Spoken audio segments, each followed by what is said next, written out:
السلام علیکم ورحمۃ اللہ وبرکاتہ۔ عظمت قرآن پر اشعار ہیں، وہ پیش کرنے کا ارادہ رکھتا ہوں۔ بسم اللہ الرحمن الرحیم۔ یہ راز کسی کو نہیں معلوم کہ مومن قاری نظر آتا ہے، حقیقت میں ہے قرآن۔ یہ فسادات کے طوفان نہ اٹھتے ہرگز،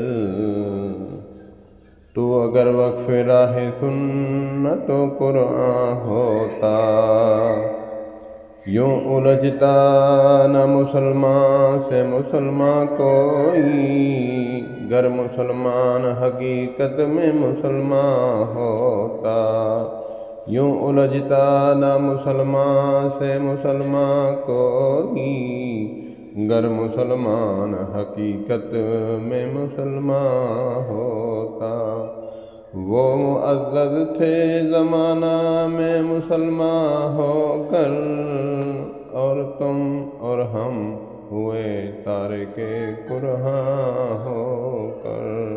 وہ معزز تھے زمانہ میں مسلمان ہو کر، اور ہم تم خوار ہوئے تارک قرآن ہو کر۔ اللہ پاک ہمیں صحیح اسلام پر چلنے کی توفیق عطا فرمائے۔ والسلام